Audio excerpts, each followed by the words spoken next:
Shalom Bapak Ibu terkasih, puji nama Tuhan. Ya, hari ini saya akan menyampaikan tentang mesbah pembentukan manusia roh. Saudara, seringkali kita melupakan bahwa kita ini bukan cuma manusia jasmani, tapi manusia roh. Yang ujungnya kita akan kembali ke roh, kembali ke Tuhan. Nah, sebab itu saudara terkasih, mari kita mau belajar bagaimana kita bisa menjadi manusia roh yang benar-benar mempunyai dampak kuasa Tuhan dalam hidup ini. Tentunya saja saudara, ketika kita dibentuk menjadi manusia roh, maka manusia daging kita harus kita persembahkan di hadapan Tuhan. Manusia daging itu penuh apa saudara? Penuh keinginan-keinginan semua hal-hal tentang duniawi, penuh keinginan tentang hal-hal yang jasmani saudara. Bukan yang jasmani itu tidak penting.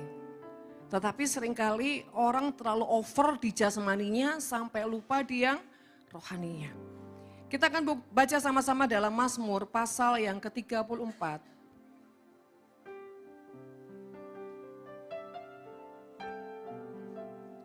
Ya. Mazmur pasal 34, demikian firman Tuhan.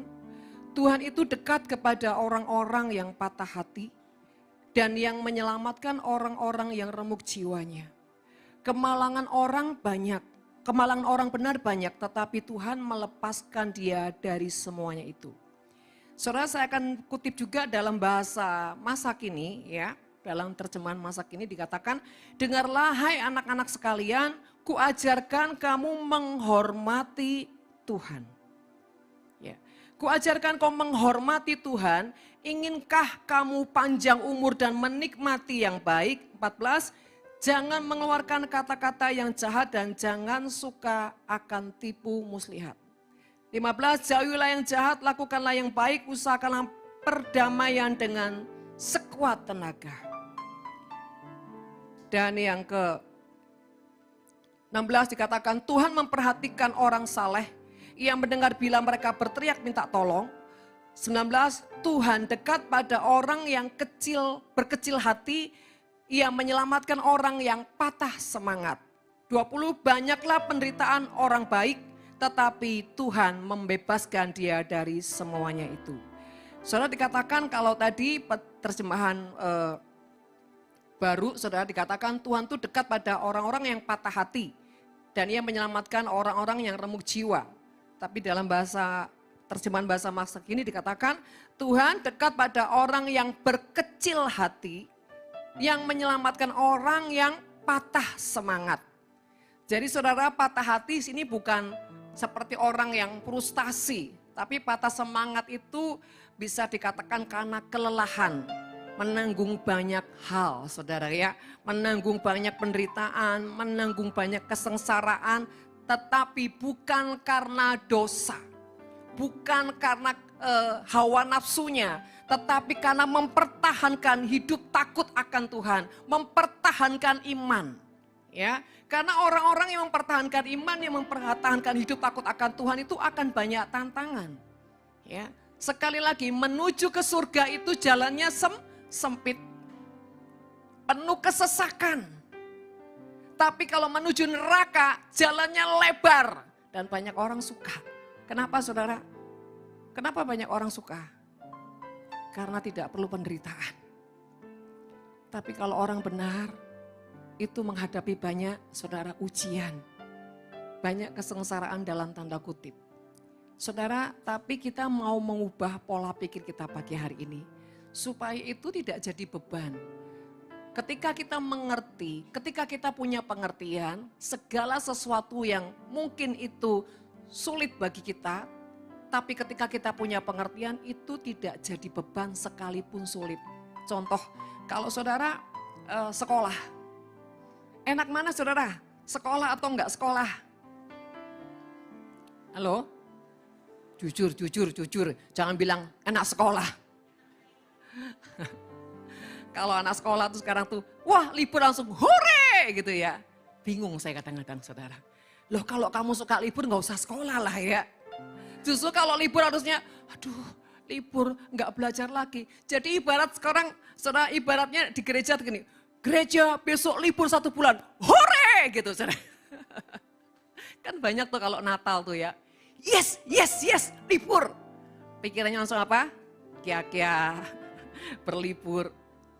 Saudara terkasih, kalau dibilang, Bu, tapi itu kan manusiawi. Iya, kita masih nginjak bumi. Tapi bukan berarti saudara ya, kita itu tidak punya prioritas dalam pengertian. Nah saudara terkasih, sama ketika kita ini mengalami sebuah proses-proses ujian, saudara ujian itu membuat kita menjadi pribadi yang punya pengalaman demi pengalaman berjalan bersama Tuhan. Tapi kalau kita tidak pernah mengalami sebuah ujian, maka saudara, rohani kita itu akan kerdil. Sehingga kita banyak kompromi dengan apapun, saudara. Ya, kita tuh bukan putih, bukan hitam, tapi abu-abu, saudara. Karena apa? Karena tidak terlatih sama, saudara. Kalau kita membiarkan ini anak kita bertumbuh, ya disayang terus, saudara ya. Dari bayi procot, sampai dia balita, sampai mulai remaja, terus disayang. Aduh mama papa sayang kamu gak boleh ngapa-ngapain ya nak ya. Pokoknya makan tidur saja. Saya tanya saudara, anak ini jadi apa? Bukan cuma malas, cacat mental. Kalau mau makan, kamu kalau makan gak usah ke meja makan. Bilang, mama aku mau makan. Saudara, kalau kayak Kaleb 1, 2, 3 tahun oke. Sudah 5 tahun, mama aku mau makan. Terus sampai saudara sekolah 6 SD. Lucu apa gila nih saudara? Nanti saudara orang yang seperti ini mentalnya tidak pernah terdidik. Tidak pernah terlatih. Begitu tidak ada penolong-penolong di sekitarnya dia apa? Rapuh. Saudara terkasih, ketika Tuhan mengizinkan kita melewati banyak ujian-ujian dalam hidup. Sengsara-sengsara dalam tanda kutip. Semuanya itu saudara ya, untuk apa? Membuat kita ini berubah. Dari karakter-karakter yang lama, dari sifat-sifat yang lama saudara. Supaya kita melewati hal-hal yang seringkali enggak mudah buat kita. Yang tadinya kita ini saudara ya, mau apa enggak pernah mikir. Ya. Saudara, waktu saya belum kenal Tuhan, mau apa enggak pernah mikir. Mau berapa aja enggak pernah mikir. Tapi ketika sudah kenal Tuhan, semua seperti diambil, semua seperti dihabiskan. Sehingga tujuannya apa saudara? Supaya kita tidak mengandalkan apa yang kita punya. Kita tidak bergantung dengan apa yang kita punya. Supaya kita itu apa? Mencari Tuhan dan mulai belajar mengandalkan Tuhan. Saudara terkasih, seringkali orang itu cuma cari gampangnya. Pokoknya harus gampang, ikut Tuhan kan gampang, sakit disembuhkan, miskin diperkaya, apalagi saudara. Kalau kita ikut Tuhan, motivasi cuma mujizat. Saudara kasihan, saudara gak akan tahan uji. Beberapa minggu lalu saudara ya, saya membaptis satu keluarga saudara. Mamahnya ini kenal Tuhan, karena banyak orang bilang gini, wis toh Ci, ikut Tuhan.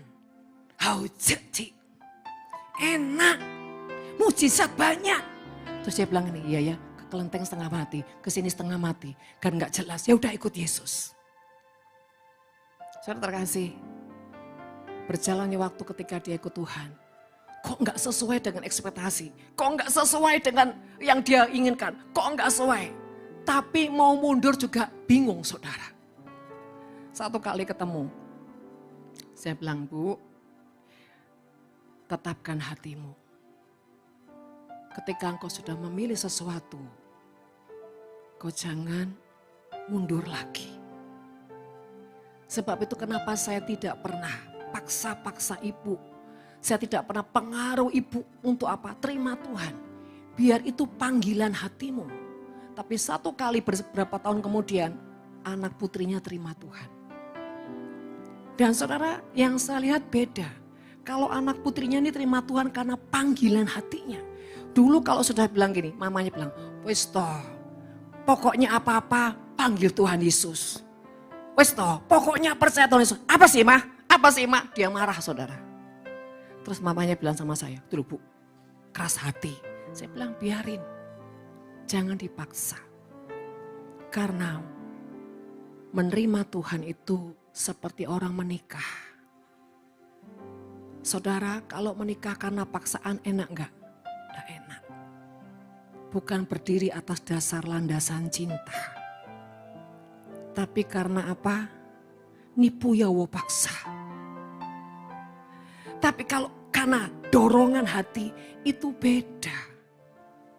Dan ketika sharing-sharing dengan saya melihat cara dia bicara, meresponi banyak hal. Saya bilang gini, nah ini loh, kalau kau terima Tuhan karena panggilan hati, engkau berdiri dengan kuat, kokoh. Mau lewati apapun masa kesulitan dan kesesakan, engkau enggak berubah hatimu. Engkau punya ketetapan hati, bahkan engkau tidak punya apa? Kemarahan. Tidak punya apa? Kecewa. Tidak marah-marah sama Tuhan. Saya bingung kalau ada orang-orang marah-marah sama Tuhan. Ini orang enggak tahu diri kalau marah sama Tuhan. Kamu tuh siapa? Tuhan tuh siapa? Makanya saya tuh bangga bahkan terharu. Kalau lihat orang-orang di luar Tuhan, misalkan saudara kita muslim, waduh mau menghadap Tuhannya aja harus basuh semua tubuhnya. Memastikan jangan sampai kotor badannya. Jangan sampai kotor, jangan sampai sembarangan pakaiannya. Saudara, demikian juga agama Hindu. Kalau mau datang ke Tuhannya, waduh kemana-mana dia bikin sesajen untuk apa? Menghormati Tuhannya. Kemana-mana dia taruh sajen, kebetulan karena orang tua saya. Ya, keluarganya semua pemeluk agama Hindu. Mama saya dari Hindu. Saya lihat ya, orang yang di luar Tuhan menghormati Tuhannya sangat luar biasa. Tapi orang Kristen ngokong, saudara ya. Sembarangan, gak bisa menghormati Tuhan. Saudara, kalau mau ibadah pilih-pilih. Hari ini aku itu sibuk enggak ya? Jadi saudara, Tuhan menjadi alternatif yang kedua.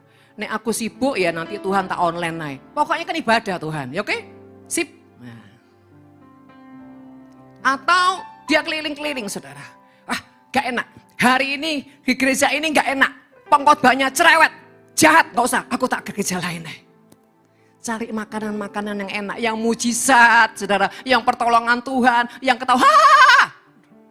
Tapi begitu yang pengajaran dibersihkan, dibabat. Gak enak, gak enak. Saudara kasih, kalau makanan boleh pilih di Pujasera, saudara.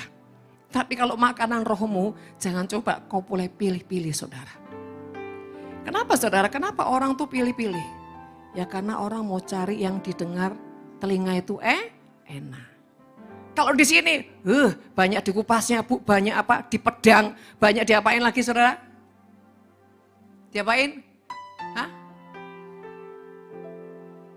Saudara kok enggak jujur loh jadi orang. Kalau tertekan enggak apa-apa, bicara aja saudara.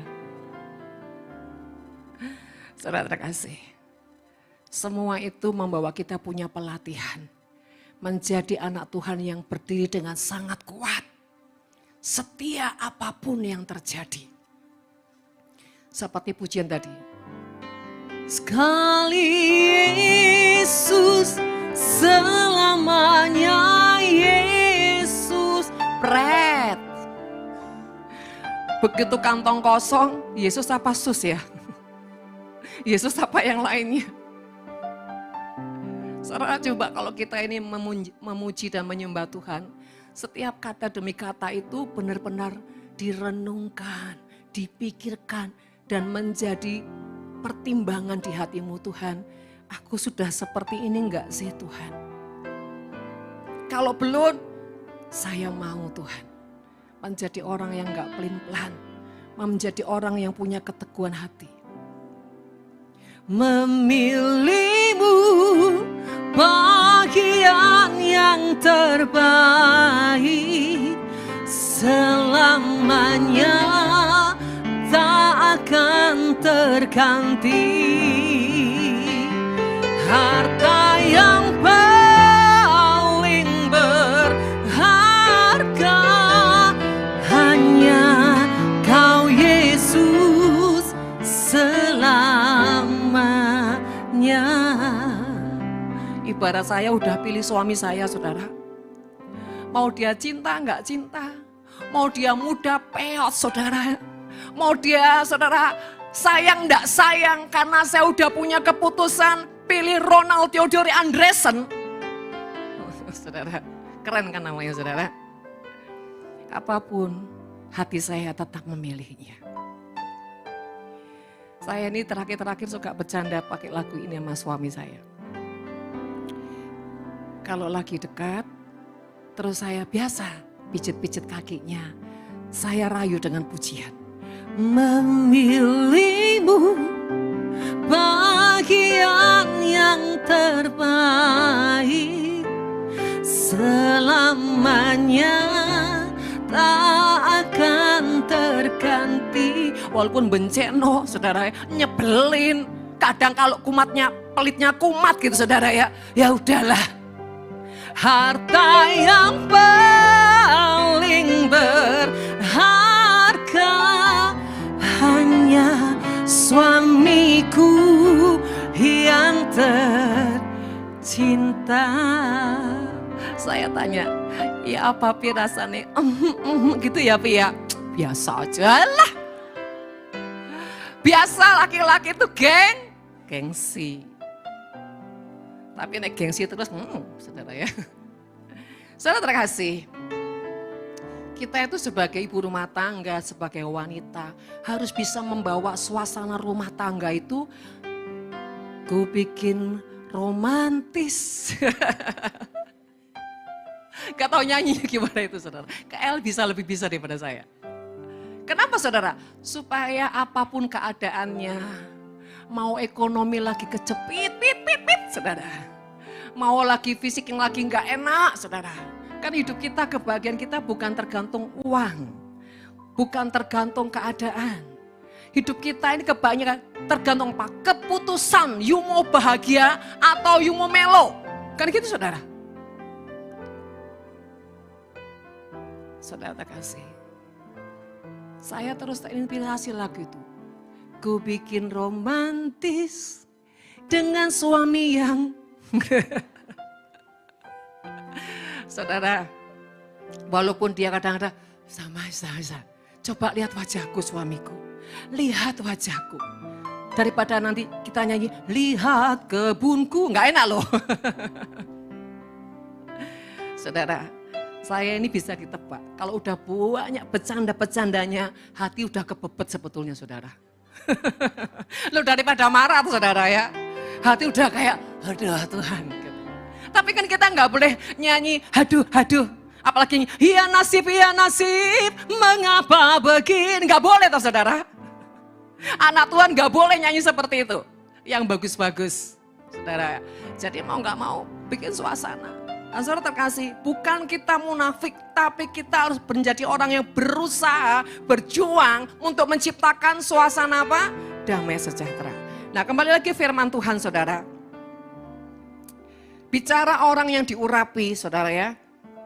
Kemarin juga saya pelayanan di sebuah persekutuan, saudara.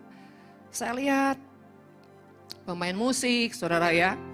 Penyembahnya, saudara ya. Wah, apalagi pemain keyboardnya. Saya bilang, itu kenapa?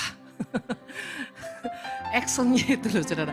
Itu kena badai, itu kena puting beliung gitu loh, saudara. Overacting gitu loh. Saya bilang, kalau udah laku,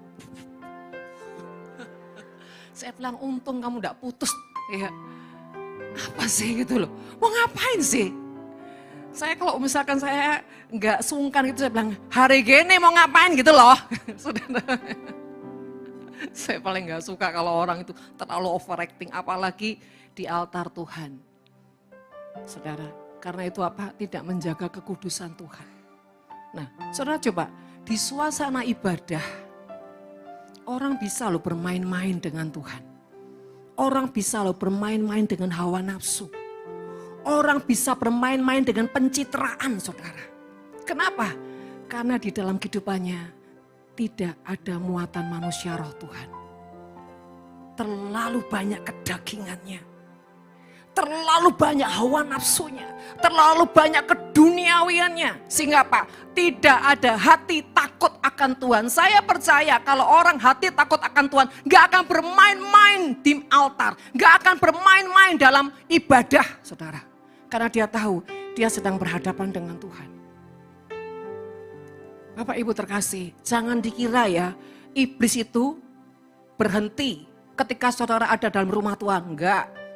Iblis enggak akan pernah berhenti. Sekalipun kau di rumah Tuhan, sekalipun kau melayani Tuhan, iblis enggak pernah berhenti menghentikan engkau untuk apa? Berhenti dengan apa? Hadirat Tuhan. Iblis tidak pernah berhenti untuk mencuri perhatian dan fokusmu apa? Di dalam hadirat Tuhan. Supaya apa? Ketika engkau pulang, kondisimu akan tetap kosong. Sebab itu saudara kasih, mari berhati-hati dalam mengantisipasi yang namanya selubung-selubung di roh. Saudara dikatakan tadi, saudara ya, ayat 19, Tuhan dekat pada orang-orang yang patah hati dan ia menyelamatkan orang-orang yang remuk jiwanya. 20, kemalangan orang benar banyak tetapi Tuhan melepaskan dia dari semuanya itu. Berarti saudara terkasih,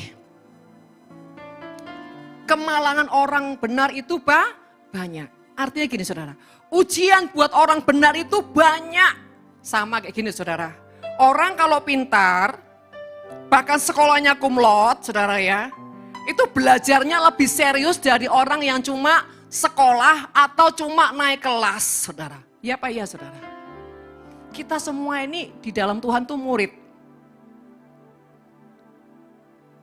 Ada yang pintar, ada yang, saudara loh yang ngomong bukan saya.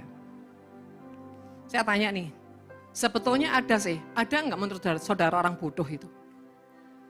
Yang ada orang malas. Jadi bilang kanan kirimu, makanya jangan malas.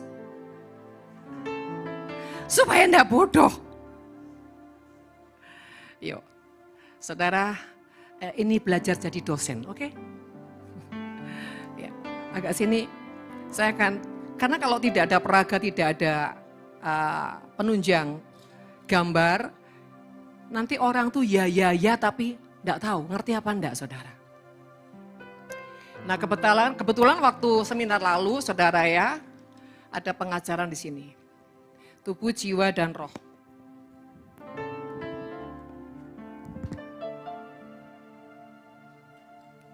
Saudara, pada saat kita terima Tuhan, maka proses itu akan terjadi. Kenapa proses terjadi saudara? Proses terjadi tujuannya adalah sebuah pembaharuan budi, pembaharuan karakter, pembaharuan sifat, bahkan membuat kita terlepas dari kehidupan yang lama. Kehidupan yang lama ini bicara jiwa. Di dalam jiwa ada kehendak, pikiran, dan perasaan. Karena kita adalah manusia yang baru, ya, ketika kita terima Tuhan, kita menjadi manusia yang baru. Dan manusia yang baru itu harus mengalami apa? Sebuah perubahan. Ya, saudara, ketika perubahan itu terjadi lewat proses. Lewat didikan. Lewat peremukan, lewat dimurnikan. Tetapi saudara, pada saat ini mulai terjadi, ini enggak akan terjadi saudara kalau saudara tidak punya mesbah dengan Tuhan. Orang tidak akan pernah bisa berubah kalau dia tidak hidup bergaul dengan firman. Saya pastikan 100%. Orang enggak akan pernah bisa bergaul kalau dia tidak hidup dengan firman Tuhan. Karena hanya kekuatan firman yang bisa mengubah hati manusia. Apakah kalau misalkan kita tanpa bergaul dengan firman Tuhan, terus ke gereja seminggu 1 kali atau 2 kali, bisa berubah? Tipis. Lama. Yang sudah baca firman aja loh saudara, yang tiap hari baca firman Tuhan. Kalau bacanya gini, ya sudahlah Tuhan, daripada nanti kalau Bu Winda tanya, aku enggak baca firman Tuhan, wah nanti dipenggal. Daripada nanti enggak baca firman Tuhan, diteror. Ya udah aku baca firman Tuhan, aku mesbah pagi, baca saudara. Terus bacanya saudara mau misalkan 2 pasal. Baru 3 ayat sudah lihat-lihat, duh cik panjangnya ya, duh cik panjangnya, waduh. Start pertama sudah tidak tulus, tidak ikhlas. Yang kedua, kalau sudah terlalu panjang, saudara akibatnya apa? Cepat-cepat bacanya, ngerti nggak ngerti? Katanya Bu Winda, urusan ke belakang, ya udah aku tak baca aja. Kayak kejar apa? Kejar setoran. Saya tanya, kira-kira firman-Nya masuk nggak? Kenapa? Karena engkau tidak menghormati Tuhan. Sesuatu yang kau lakukan tanpa sebuah pengertian dan hati yang menghormati Tuhan, itu dosa. Sesuatu yang kau lakukan dengan terpaksa, nyebelin, itu dosa. Kenapa? Karena ketika kau lakukan seperti itu ada akses si jahat untuk apa? Menginfus saudara, membawa pengaruh-pengaruh yang negatif di dalam dirimu. Roh jahat bilang gini, udahlah yang penting kan baca. Dan bodohnya kita bilang gini, nggak ngerti nggak apa-apa. Kan Bu Winda bilang pengertian nanti berjalannya waktu. Setuju lagi saudara. Jadi cepat-cepat aja. Kita itu suka iya sama iblis, suka deal sama iblis. Terus bacanya ngantuk-ngantuk. Tekluk baru baca 3 ayat, tekluk. Aduh Tuhan tolong Tuhan. Iblis bilang gini, enggak apa-apa. Tuhan Maha Pengampun, Maha Pemurah. Ya udah. Kenapa saya tanya? Iblis itu begitu mudah masuk menyusup di jiwa kita. Kenapa saudara? Karena ada celahnya. Mengapa proses setiap kali menjadi gagal? Gak bisa masuk ke jiwa dengan penuh. Masuknya cuma ini loh di permukaan sini. Pertama, hatimu berontak. Ketika diproses untuk misalkan gini, yuk mengampuni. Gak bisa mami, capek. Aku udah berapa kali mengampuni dia. Waduh, dia gak mikir Tuhan ngampuni dia udah berapa kali saudara. Ini orang sok-sokan saudara ya. Orang itu nyebelin, benci sama mami. Saya bilang, kau kira hidupmu gak menciakno di hadapan Tuhan? Itu bicara mengampuni saudara. Misalkan, yuk rendah hati. Gak bisa mami, dia tuh terlalu angkuh, terlalu sombong. Loh dia gak sadar. Dia komen seperti itu, dia reaksi seperti itu gak baik sombong namanya saudara. Dia bilang orang itu terlalu sombong mami, gak bisa. Lah terus kamu teriak-teriak itu kamu gak sombong. Ini efek katanya gitu saudara. Manusia tuh pinter ngeleh saudara. Sehingga makanya saudara perjalanan tidak pernah nyampe. Nanti sebentar bertobat. Iya Tuhan ya, aku sadar aku harus dirubah. Apapun yang menyakiti hatiku, aku tahu kok Tuhan. Itu seizin Engkau supaya aku belajar bagaimana yang namanya rendah hati. Aku belajar yang namanya mengasihi, mengampuni dan itu baik Tuhan. Sadar, tobat. Tapi sayangnya tomat. Sebentar tobat, sebentar kumat. Begitu kumat naik lagi ke sini balik saudara. Keluar. Rohnya liar lagi. Gak tobat-tobatan. Gak Yesus-Yesusan. Wih, kejam saudara. Yesus dengar di atas. Hah gitu saudara. Aku ditolak. Tapi Yesus gak bilang dukun bertondak. Enggak saudara. Roh Kudus bertindak gitu saudara. Seringkali ujungnya kita keluar lagi, kita nol lagi. Dan ujungnya kita berputar-putar di dalam pertobatan. Karena apa? Kita berontak. Ketika kau berontak, kau cuma sampai di permukaan sini saudara. Dan di permukaan ini efeknya apa? Cuma di pengetahuan. Tahu, ngerti. Tapi berubah enggak bisa. Berjalannya waktu, engkau sadar lagi. Ya wislah Tuhan, mulai hari ini aku mau. Saudara terkasih, engkau mau, tapi saudara ya, sebagian hatimu masih apa saudara? Ada ketakutan. Nanti kalau jatuh lagi gimana Tuhan? Ujungnya aku balik lagi.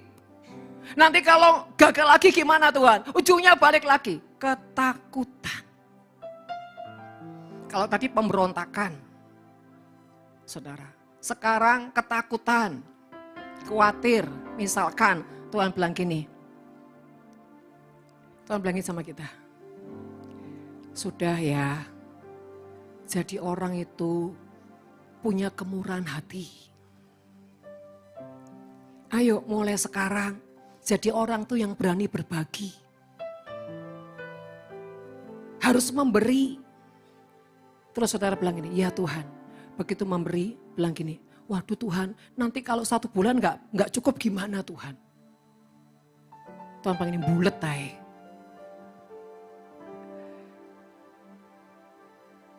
Ketika Tuhan tantang kau untuk memberi, hatimu bagaimana? Engkau mikir Tuhan, ini loh enggak memberi 1 bulan aja kurang Tuhan. Memberi tambah kayak apa Tuhan? Sebetulnya Tuhan tuh butuh uang saudara enggak? Tapi Tuhan tahu ada hatimu yang terikat di situ. Tuhan mau bebaskan engkau. Ada kekhawatiranmu yang menguasai pikiranmu. Tuhan mau bebaskan engkau dari khawatir. Ada kekuatan roh jahat yang membuat engkau punya ketakutan dan Tuhan mau bebaskan engkau dari ketakutan. Tapi seringkali saudara, kita ini dikuasai dengan ketakutan demi ketakutan. Makanya ketika proses berjalan sampai bertahun-tahun tidak pernah menyelesaikan dan ujungnya kembali keluar masuk dan mentoknya cuma di setengah. Saya kasih tahu, bedanya apa ketika kita cuma di setengah pertobatan. Ya ini setengah loh, masih mending loh saudara setengah daripada 1/4 daripada enggak sama sekali. Kalau enggak sama sekali cuma di permukaan sini saudara, saudara akan 90% mudah kompromi dengan apapun. Pokoknya apapun ya. Yang kedua saudara, kalau mulai di 1/4, saudara mulai apa? Punya pertimbangan. Waduh gimana ya? Tapi ujungnya kompromi lagi. Tapi masih punya pertimbangan. Masih punya pikiran yang waras. Tapi ketika saudara ada di titik setengah, itu mulai punya keputusan, enggak lah sudah aku enggak mau. Aku enggak mau macam-macam. Aku tetap mau setia sama Tuhan, aku mau melayani Tuhan, aku enggak mau lagi yang kompromi-kompromi. Tapi satu hal, keterikatan yang ada di jiwamu, engkau tidak rela melepaskannya. Contoh, kalau sifatmu pemarah, Tuhan bilang, nak, belajar tidak boleh orang tuh jadi orang tuh sumbu pendek. Marah aja, nanti wajahmu seperti juwet. Bukan seperti anggur. Tapi tidak bisa Tuhan. Ngalah itu nanti aku diinjek. Wis saudara. Kalau aku ngalah nanti lebih ditekan lagi. Enggak, aku tidak terima Tuhan. Yang penting aku ke gereja, aku melayani, aku ikhlas apapun. Tapi jangan sentuh harga diriku. Wis, keren. Saudara terkasih, itu orang yang 50%. Tapi 50%-nya dia tidak boleh Tuhan sentuh-sentuh. Yang namanya sifatnya, karakternya, harga dirinya, kesombongannya.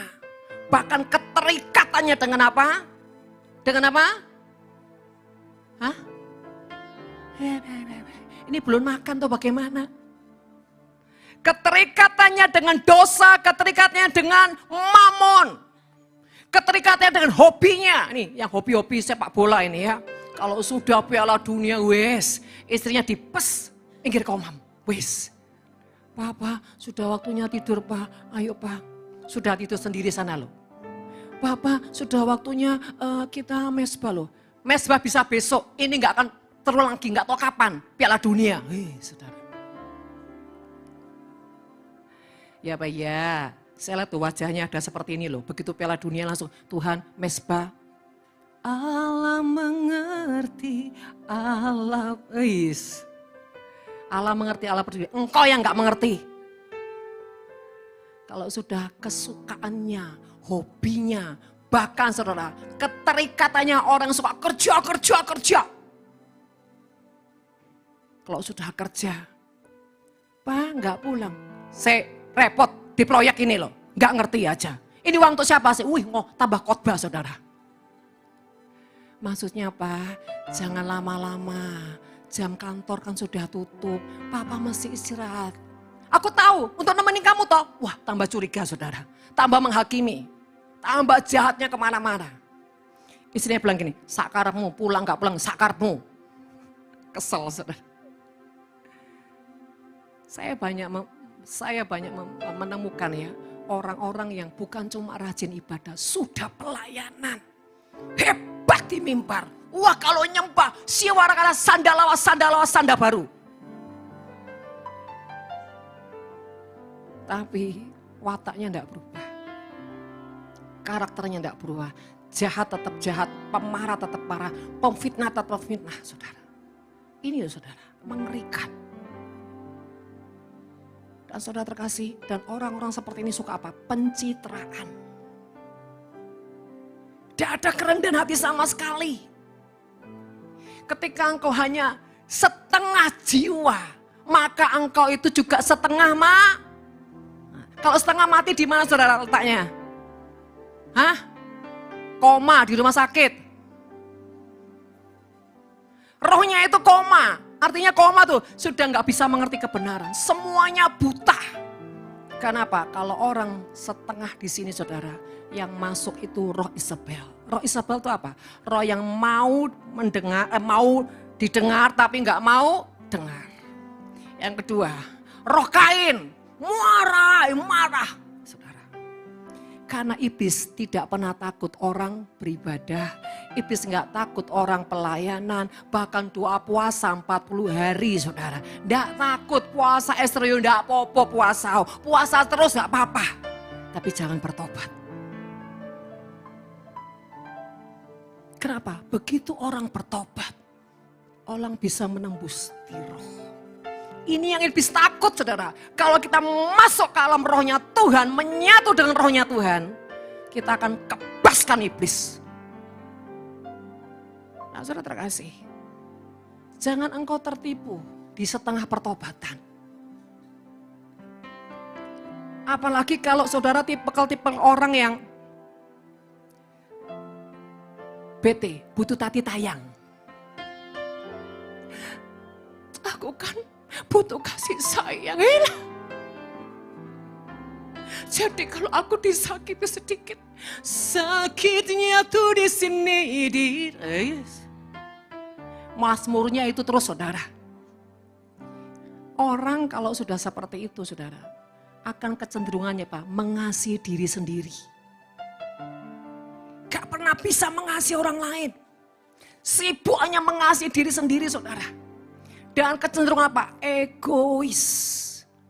Orang yang suka mengasihi diri gak akan pernah bisa dididik Tuhan. Kenapa? Dia hanya berpusat pada dirinya yang katakan, aku ini gini loh, nasibku tuh sakno loh, aku tuh gak ada yang ngereken loh, aku tuh gak ada yang sayang, aku tuh yang gak ada yang mengerti loh. Saudara terkasih, kalau engkau hidup berpusat pada dirimu sendiri, sejujurnya engkau tuh tidak menjadi manusia yang berguna. Karena kau cacat. Apa cacat? Mentalmu cacat. Kau harus menuntut orang harus mengerti kau, tapi kau sementara kau nggak bisa ngerti orang. Ini cacat saudara mentalnya. Tapi kalau pelayanan hebat. Dan biasanya orang seperti ini apa? Suka pembenaran diri. Suka ajak orang berdebat. Kalau berdebatnya sudah kalah, menyingkir dia. Menyendiri dan nyanyi sendiri, kini aku sendiri lagi. Kata iblis ini, pas.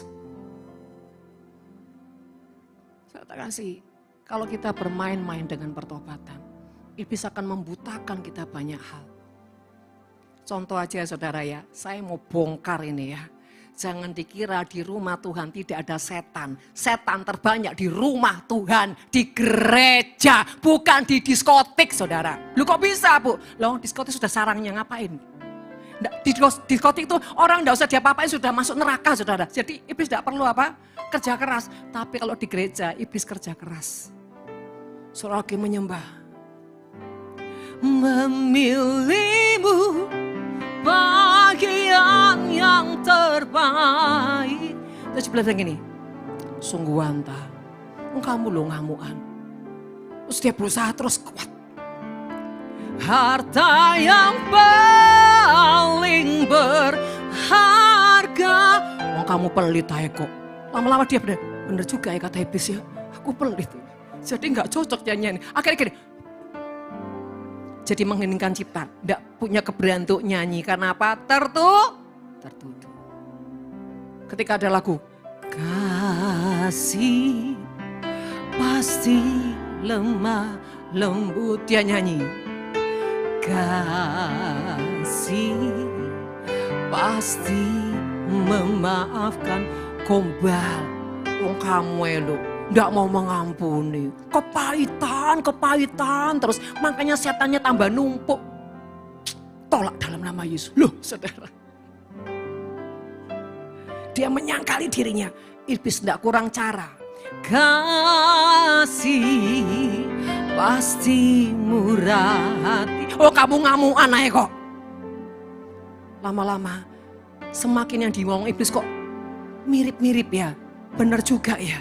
Akhirnya dia bilang, ya wis Tuhan, aku ndak berdaya. Terus dia mulai lihat sana sini, tengok kanan kiri. Terus ada orang yang wah sungguh-sungguh. Ajarilah kami ini saling mengasihi. Munafik. Iya munafik. Aslinya ndak kayak gitu. Itu nyanyi dok di gereja. Tapi dia ndak kayak gitu. Wah sibuk dengan iblis saudara. Konferensi dengan iblis.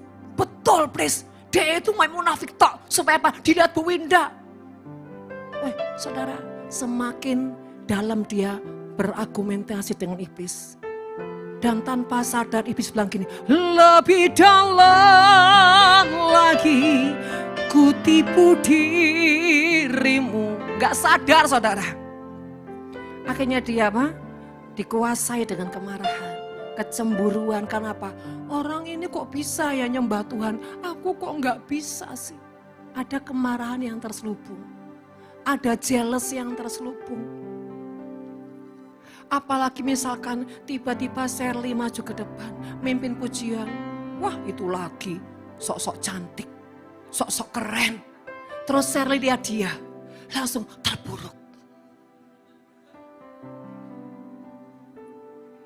Saudara terkasih, dan tiba-tiba iblis menghembuskan roh kebencian gini. Perhatikan dia, matikan dia dengan pandanganmu yang penuh dengan kebencian. Terus dia melakukannya. Terus saya lihat, Saudara saya tanya, bisa nggak terjadi peperangan ini seperti ini di gereja? Bisa. Ketika kau punya orang yang kau benci, tiba-tiba dia tampil di depan. Dan kau begitu jealous, kau begitu nggak suka orang ini. Saudara, tanpa sadar ada peperangan rohani, saudara. Tinggal kita lihat yang menang yang mana gitu, saudara ya. Shirley atau musuhnya gitu, saudara ya.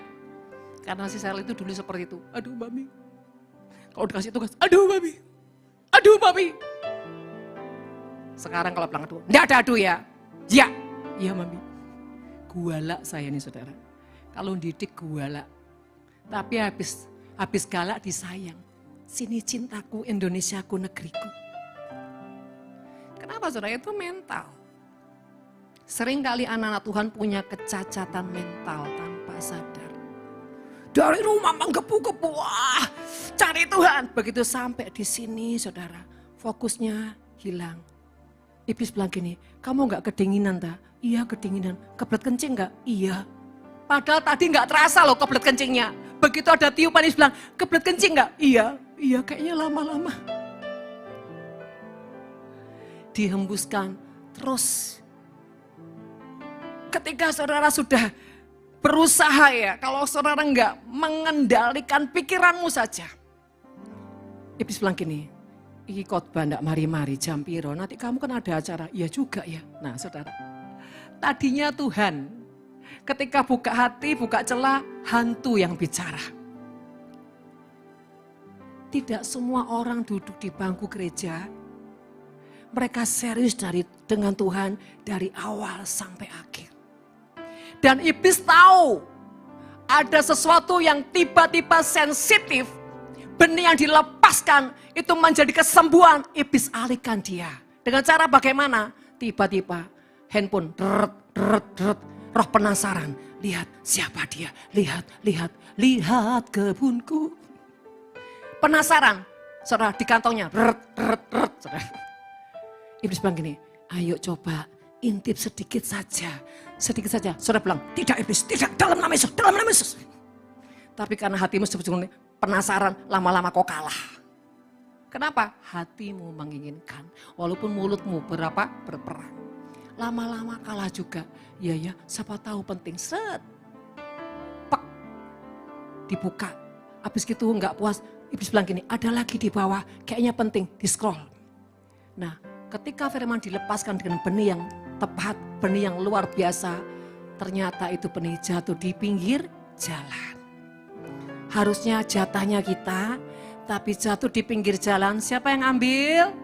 Iblis yang ambil. Ada orang lagi yang sok sibuk, pokoknya jalan-jalan terus. Jalan sore terus, jalan terus. Dan hidupnya nggak pernah terima sesuatu dari Tuhan. Kenapa? Itu juga salah satu manipulasi iblis membuat kita apa? Tidak terima firman Tuhan. Tidak mengalami hadirat Tuhan. Kenapa? Kita ada fisiknya di bangku gereja, tapi iblis berusaha mencuri pikiran kita dengan banyak hal. Iblis berusaha mencuri hati kita dengan banyak hal. Sehingga saudara, kita itu cuma bisa menikmati Tuhan kembali lagi. Cuma di pelataran, gak pernah bisa masuk. Apalagi kalau saudara punya latar belakang, penyembah berhala. Roh itu masih mengikat hidupmu. Sehingga ketika firman Tuhan 100% kau ke gini. Gak serius. Orang-orang masih punya notaben terikat dengan roh penyembahan. Gak akan sanggup dengar firman Tuhan. Saudara boleh buktikan apa yang saya ngomong. Ketika firman Tuhan langsung seperti roh itu tertidur. Seperti mata tuh lengket. Ada yang bilang gini, Bu, tapi telinga saya mendengar. Masih ngeles lagi saudara. Telinga saya masih mendengar. Bukannya gini, iya ya Bu, gimana ya supaya saya itu enggak seperti itu gimana. Tapi masih ngeles. Bukankah telinga mendengar Bu? Bukankah firman yang ditabur tidak akan kembali dengan sia-sia? Pakai ayat lagi saudara. Saya bilang, kowe sing khotbah di atas ya, saya duduk di bawah. Saudara terkasih, ada banyak selubung-selubung yang membuat anak-anak Tuhan kehilangan hadirat Tuhan, bahkan kehilangan momen-momen keintiman dengan Tuhan. Kadang banyak anak-anak Tuhan gini, khotbahnya tadi gimana? Wis, ciami, sip. Wih, pokoknya kita dibedah, dibongkar. Ditanya, dibongkar ya apa? Apa ya tadi ya? Apa ya? Lupa, nanti tak dengar lagi. Gini aja, kamu dengar di YouTube. Loh, kok kamu dengar di YouTube ini toh? Kenapa saudara? Seneng tok, tapi tidak sungguh-sungguh menginginkan. Saudara, itu tipu daya iblis. Dan iblis akan bilang gini, gimana? Hebat toh firman Tuhan? Hebat. Kok catat. Sampai rumah apa? Dilempar. Tidak dibaca lagi saudara. Kumpulan buku sampai saudara 1 rak. Saya tanya, Bu, ini dibaca lagi enggak? Ya pokoknya dicatat. Lah. Saudara hati-hati dengan tipu daya iblis. Jangan sampai kau datang ke rumah Tuhan. Engkau enggak pernah mengalami perjumpaan dengan Tuhan. Ketika kau tidak mengalami perjumpaan dengan Tuhan, hidupmu enggak akan pernah bisa berubah. engkau enggak akan bisa dimerdekakan. Engkau dibelenggu demi dibelenggu, saudara. Sekali lagi, apa bukti kita masih dibelenggu? Sifat karakter kita enggak berubah. Beda loh saudara, perubahan yang step by step dengan yang tidak berubah. Saudara jangan terintimidasi yang berubah saudara ya. Berubah itu juga butuh proses. Tapi kalau perubahan prosesmu terlalu lama, harusnya engkau itu cukup misalkan saudara ya, durasimu tuh harusnya 50%, tapi engkau cuma 10%. Ini yang masalah. Engkau cuma 20%, ini yang masalah. Ketika kita tidak bisa mengalami sebuah perubahan di bawah alam sadar ini, banyak hal-hal yang mengikat jiwa kita dengan apa? Roh jahat. Saudara terkasih, saya juga dulu orang yang keras, pemarah. Tapi ketika Tuhan izinkan saya melewati banyak perenggan demi perenggan, saya tidak membuat itu jadi beban. Tapi saya sadar, ini penyakit saya. Saya harus disembuhkan. Lewat apa? Lewat proses yang saya harus lewati. Kalau saya harus mengalami namanya direndahkan, saya bilang sama iblis, ketika iblis kan gini, ketika kita ngalamin proses, iblis bilang gini, kamu lo dihina terus, kamu lo dipojokin terus, kamu kok disalahkan terus. Saya bilang sama iblis, ya memang orang kayak saya ini harus ngalami ini, harus lewati ini, supaya saya belajar rendah hati. Jadi diam mulutmu, pergi. Sesakit apapun, saya bilang Tuhan saya mau.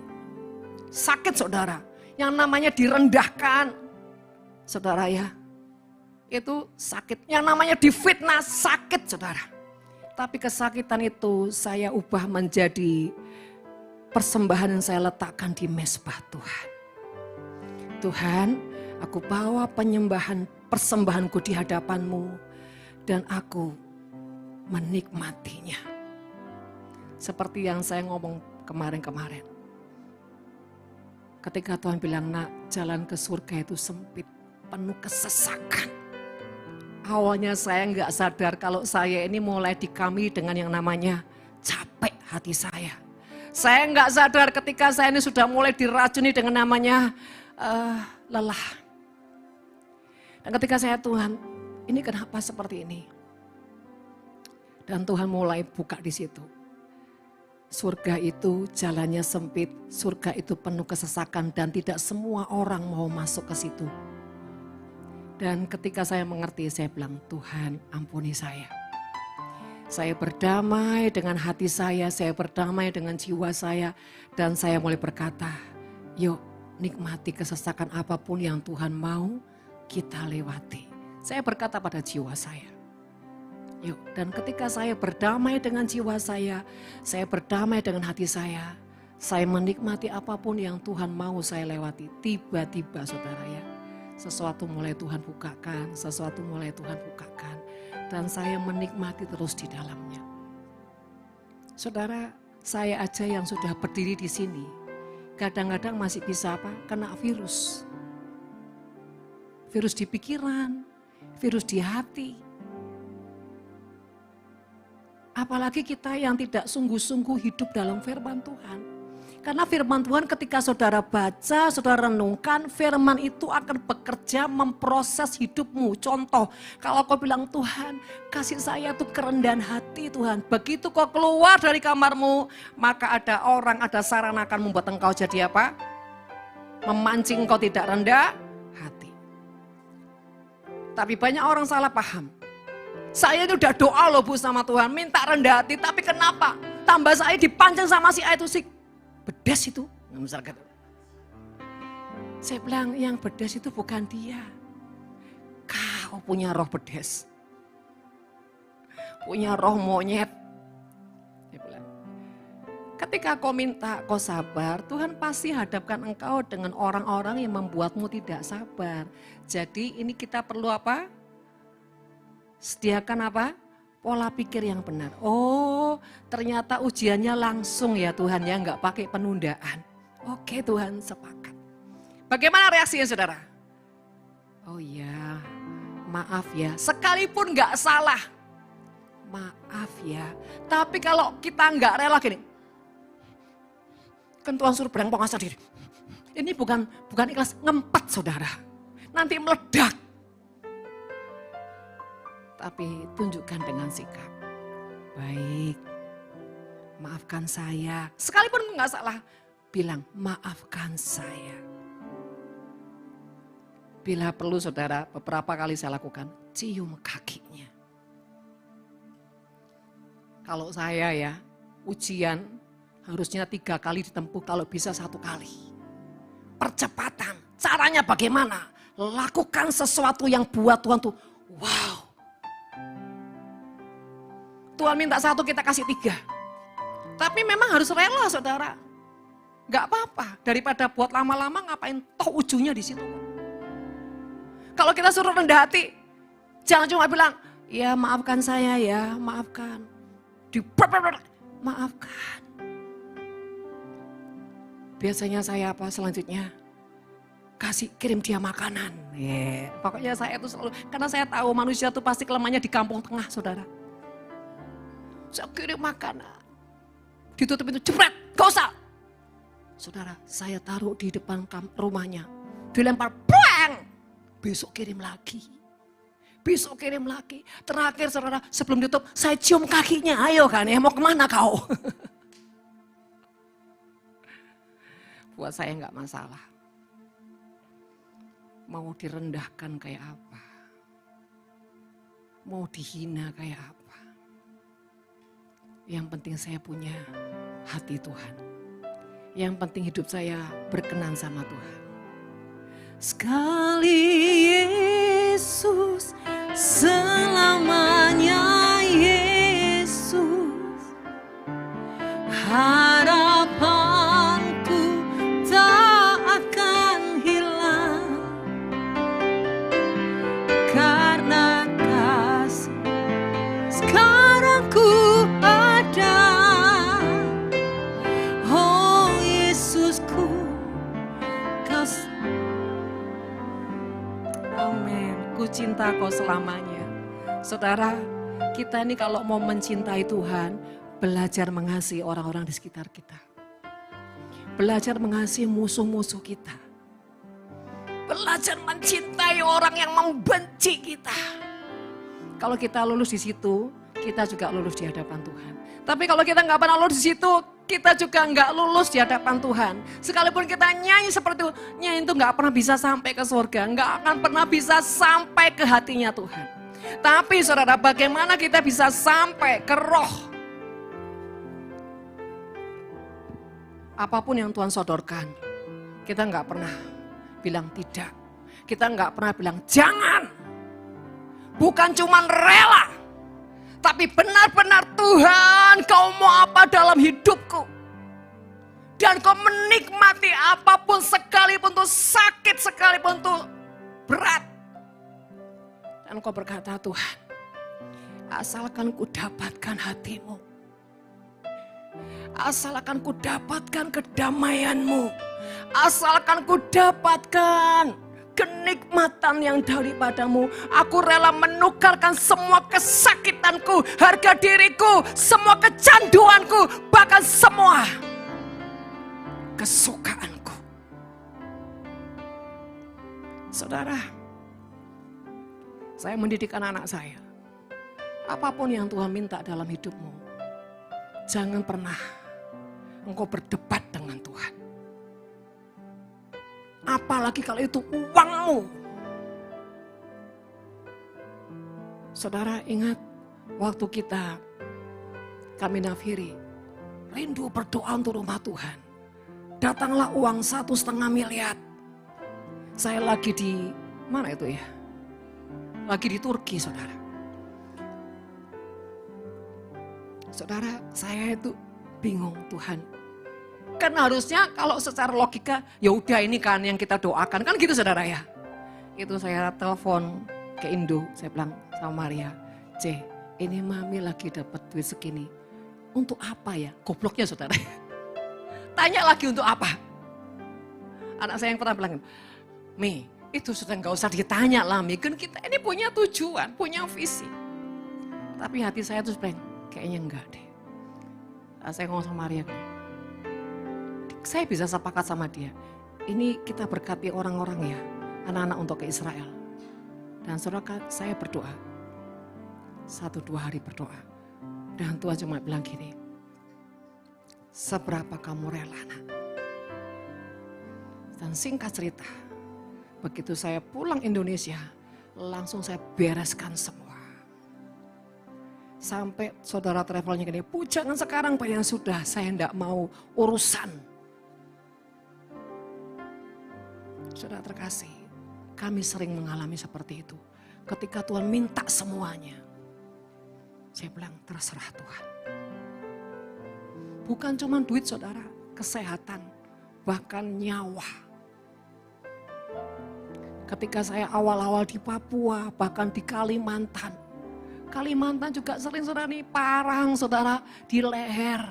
Orang mabuk-mabuk minum-minum, saya jam 2 pagi ditelepon, Bu barang gak bisa naik, kayu gak bisa naik ke atas, tolong ibu turun. Jam 2 pagi saudara, turun menghadapi orang-orang mabuk dan parang seperti kayak buat mainan di leher. Saudara, intinya begini, kalau kita tuh berani meletakkan apapun, tanda kita percaya sama Tuhan. Begitu kita menyerahkan, maka saudara ya, semua yang di jiwa ini saudara akan mengalami sebuah perubahan. Engkau akan mengalami peremukan, engkau akan dibentuk, engkau akan dimurnikan dan ujungnya ini bisa menerobos ke roh. Maka ketika sampai di roh, roh Tuhan itu roh Tuhan yang akan berkuasa, berdaulat dan dia akan kendalikan apapun di dalam hidup kita. Sehingga kita mengalami apapun, kita tetap bisa berdiri. Bahkan beberapa kali ketika saya sakit, ini malam mau KKR, pada saat jam 2, jam 3 sore tiba-tiba ini tulang gak bisa bergerak, ngobrol duduk, waduh sakit. Waktu di UNESA saudara. Sementara jam 5 harus berangkat lagi ke UNESA. Begitu saya pulang ini aduh tulang sakit, dibuat gerak aja sakit setengah mati.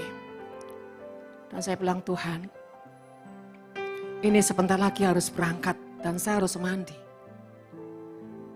Apa yang saya lakukan saudara? Saya enggak marah sama Tuhan. Saya enggak keluarkan apapun statement. Saya bilang Tuhan, pokoknya saya harus bisa berdiri. Saya harus bisa mandi, saya harus bisa berangkat. Saya paksakan saudara. Dan saya udah enggak ingat lagi saudara. Saya biarin bahkan sampai muda mau naik latar, mau naik panggung saudara. Itu masih sakit. Saya bilang enggak, saya harus bisa kalahkan ini. Ketika saya memimpin pujian itu masih sakit saudara. Saya lawan-lawan sampai firman, sampai altakol saudara. Yang saya tanya, kok bisa? Melawan kesakitan begitu, kok bisa? Karena roh Tuhan yang menguasai kita. Kita nggak akan bisa mampu lewat kalau nggak ada roh Tuhan menguasai kita. Jangankan penyakit saudara, nggak punya duit aja saudara ya. Kalau udah nggak ada Tuhan di hati kita, apa reaksinya? Pasti marah. Yang ketawa, ngalamin. Kalau saya sama anak saya, santai saja. Saya ngomong sama Maria, nikmatin saja. Nikmatin. Karena hati kita mencintai Tuhan bukan karena fasilitas, bukan karena apapun. Karena kita tulus mencintai Tuhan. Saudara terkasih, apapun yang saya letakkan, saya belajar. Tidak pernah merasa berjasa. Tidak pernah merasa saya hebat. Tapi semua karena Tuhan yang memberikan anugerah untuk saya bisa melewati semuanya. Ketika kau membiarkan peremukan, didikan, bahkan pembentukan, kau dimurnikan Tuhan, maka di sini kau akan hidup. Ada kekuatan, ada kuasa, ada otoritas. Bahkan ketika kau menyembah, surga akan terbuka untukmu. Sehingga apapun yang kau naikkan di hadapan Tuhan, engkau punya akses untuk apa? Masuk dan menduduki apa? Setiap kemenangan demi kemenangan. Saudara terkasih, ini loh, goalnya kita sebagai anak Tuhan tuh di sini. Sebab itu jangan tidak sungguh-sungguh dalam pertobatan. Jangan hanya mengasihi jiwamu yang dalam tanda kutip melo-melo minta dikasihani dan seperti merasa diri itu terlalu rapuh. Hei, kau anak Tuhan, darah Yesus sudah menebusmu. Jangan kau mempermalukan pengorbanan Tuhan dengan apa? Terus meratap dan meratap dan meratap. Berhenti meratap. Ketika kau meratap, engkau tidak menghargai pengorbanan Tuhan. Ketika kau meratap dan terus mengasihi diri, ketika punya keputusan mengasihi diri, artinya kau setuju dengan iblis. Betul? Kalau kita nggak setuju sama iblis, kita lawan iblis. Apapun kelemahan di tubuh, di jiwa, kita lawan. Kenapa? Kita tahu, kita punya identitas, kita anak Tuhan. Kita tidak ditentukan untuk kalah, tapi ditentukan oleh menang. Kita nggak punya alasan, saya pahit, saya kecewa. No! Semua kecewa, semua pahit, Tuhan izinkan untuk apa? Sebuah membalikan keadaan. Saudara, saya ini pemarah. Saya lebih pahit hidup saya. Dari saya kecil, saya dianiaya karena apa? Saya nggak bisa jalan, saya cacat. Sampai besar, saudara, saya ini mengalami banyak penolakan. Sampai saya merit, banyak penderitaan, pahit. Tapi itu tidak membuat saya jadikan senjata untuk saya tidak berubah. Justru itu membuat saya punya apa? Alasan untuk saya apa? Bertobat dan berubah. Supaya apa? Saya harus bisa memberkati orang-orang, mengangkat, memerdekakan orang-orang apa terpuruk seperti masa lalu saya. Kenapa? Saya anak Tuhan. Mengapa saya harus menjadi orang meratapi diri? No. Apapun proses hidupmu, percayalah, selama itu bukan karena dosamu, bukan karena kejahatanmu, tapi karena engkau mempertahankan iman dan engkau mempertahankan Tuhan, udah ikhlaskan. Kalau salah ya bertobat. Makanya sering kali saya bilang, ayo cintai didikannya Tuhan. Jadilah orang yang rendah hati. Jadilah orang yang mau jadi keset untuk orang injak engkau supaya engkau ngalami Tuhan, relakan dirimu. Saudara terkasih, biarlah hati ini sepenuhnya menjadi kedaulatan Tuhan. Yang sering kali saya katakan, biar cerita hidup kita adalah tentang Yesus. Bukan tentang kita. Saudara, mari sadar identitas kita adalah anak-anak Tuhan. Bukan orang dunia, bukan anak roh jahat. Kita anak-anak Tuhan. Di mana dalam hidupnya tidak ada selubung, tidak ada kemunafikan. Firman menjadi terang. Artinya gini, kemanapun kau pergi, orang melihat Tuhan dalam hidupmu. Melihat tingkah lakumu adalah memuliakan Tuhan. Lihat perbuatanmu, lihat sikapmu, bahkan lihat pengorbananmu. Mereka melihat Tuhan. Jangan ngomong firman banyak-banyak tapi no. Ya, jangan mencintai kecacatan. Saya dulu ini cacat, saudara. Cacatnya apa? Pemarah. Gengsi. Wah, kalau sudah bicara harga diri, wah, panas telinga saya, saudara. Tapi ketika saya mengerti ada sebuah permukaan yang Tuhan mau saya lewati. Tuhan tuh ajarin saya gini, nah tanpa kamu ngapa-ngapain, sebetulnya nilai hidupmu tuh kemuliaan loh. Tanpa kamu harus bikin-bikin, tanpa kamu harus berusaha, nilai hidupmu tuh kemuliaan. Artinya gini, jangan mempoles semuanya yang di permukaan, di jasmani, tapi sementara di dalam apa? Keropos. Hanya apa? Sebuah pencitraan. Tapi engkau tuh punya nilai kemuliaan, tapi harus mengalir dari hatimu. Makanya saudara, kemanapun saya pergi, orang menaruh hormat pada saya. Bukan saya gila hormat, no. Karena saya bisa menempatkan diri dimanapun saya pergi. Ketika saya tinggal di rumah orang kaya, pejabat, saya tetap jadi orang yang tahu diri. Apalagi kalau saya ini bilang hamba Tuhan. Saya enggak seenak-enaknya, saudara. Tinggal di rumah pejabat, wah dengan semua yang leks, saudara. Saya tetap jaga diri. Bahkan tinggal di rumah yang desa sekalipun, saya tetap sama, saudara. Bukan karena itu rumah pejabat, saya jaim, saya jaga diri. Tapi ketika di pedesaan, saya sembarang enggak. Ketika saya di pedesaan, saya pun sama. Di mana saya tinggal, saya jadi orang yang menjaga diri saya. Saya enggak pernah, saudara, kamar yang saya tinggalin, saya, wah pokoknya mandi, tarik selimut, keluar. Enggak. Saya tidur, saya rapiin. Bila perlu disapu ya disapu. Karena apa? Ini loh hamba. Hamba tuh harus tahu diri. Jangan sombong. Jangan sok. Kalau ada hamba, dikit-dikit tersinggung. Itu bukan hamba, setan. Ya Pak ya? Karena itu miliknya setan. Tuhan aja gak tersinggung kok. Tuhan ketika harus berhadapan dengan Farisi, dengan imam-imam Saduki. Apa yang dia... Tuhan cuma diam saudara. Mari saudara, di mana karaktermu yang suka sedikit tersinggung, marah, gengsi, harga diri, remukan itu. Izinkan Tuhan apa? Mengerjakan, bahkan katakan, Tuhan silakan kerjakan apapun yang kau mau dalam kehidupanku. Maka niscaya saudara, engkau bukan hanya engkau tidak akan tinggal dalam kedaginganmu, juga tidak tinggal pada jiwamu yang menjadi prioritas, tapi prioritasmu adalah Roh Tuhan. Ini yang membuat engkau bisa tahan uji, lewati apapun. Kau punya kemenangan, bahkan kau punya perkenanan. Dan engkau akan powerful. Jangan menghambat jalannya proses dalam jiwa. Karena proses dalam jiwa ini mengakibatkan kau bangkit dengan rohmu. Dan engkau akan berubah. Kemanapun, saudara, roh ini apa? Bicara cahaya. Kemanapun kau akan memantulkan cahaya. Cahaya apa? Damai sejahtera. Cahaya kesembuhan. Cahaya sukacita. Ketenangan. Kebangkitan. Semua saudara. Yang ada pada Tuhan ada pada kita. Jadi saudara, ujungnya kita harus sampai di sini. Sebab itu belajar melalui mencintai di keluarga. Melayani di keluarga. Seringkali saya katakan suami istri jangan saling menunggu dalam mengasihi. Jangan menunggu dalam saling menghormati. Tapi mendahului.